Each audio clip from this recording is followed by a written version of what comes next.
Hi நண்பர்களே, நலம் 360 channel உங்களை அன்போடு வரவேற்கிறேன். இன்றைக்கி நம்ம வீடியோவில் எதை பற்றி பார்க்க போகிறோன்னா, நம்ம உடம்புக்கு சக்தி தரக்கூடிய சோயாபீன் பற்றி தான். சோயாபீன் பற்றி தெரிஞ்சுக்கிறதுக்கு முன்னாடி நலம் 360 சேனலை சப்ஸ்கிரைப் பண்ணவங்க சப்ஸ்கிரைப் பண்ணிக்கோங்க. மறக்காமல் பெல் ஐக்கானை ப்ரெஸ் பண்ணிக்கோங்க.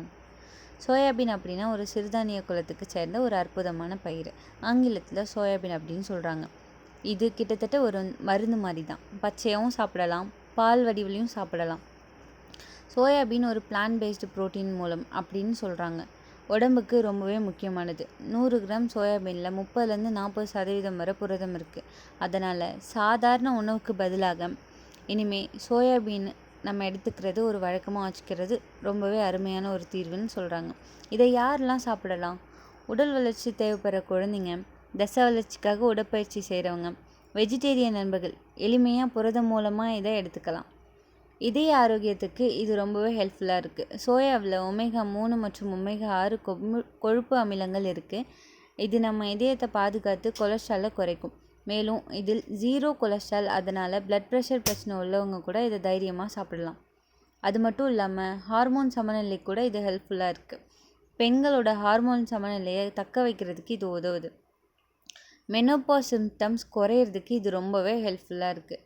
எலும்புகளோட வலிமைக்காகவும் இதை நிறைய பேர் எடுத்துக்கிட்டு இருக்காங்க. சோயாபீனில் கால்சியம், மெக்னீஷியம் மாதிரியான நிறைய அமிலங்கள் இருக்கிறதால தினசரி சோயா எடுத்துக்கொண்டாலே எலும்பு பலம் கிடைக்கும்.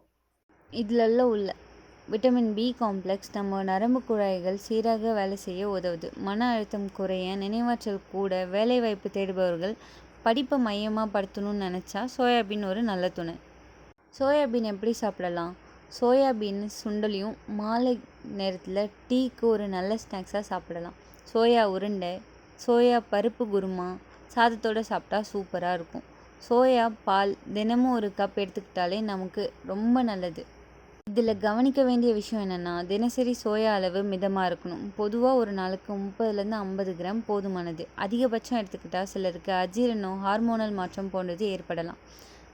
சோயாபீன் ஒரு சின்ன தானியமாக தெரியறதாலும் பெரிய ஆற்றலை கொடுக்கறதாலும் இதயமாக வைக்க வேண்டிய உணவு தான்.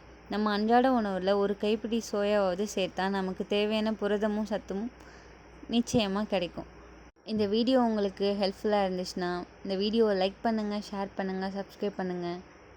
இதுக்கப்புறம் யாரெல்லாம் டெய்லி சோயாவை தன்னோட லஞ்சில் சேர்த்துக்க போகிறீங்கன்னு கமெண்ட்டில் ஷேர் பண்ணுங்கள். பை.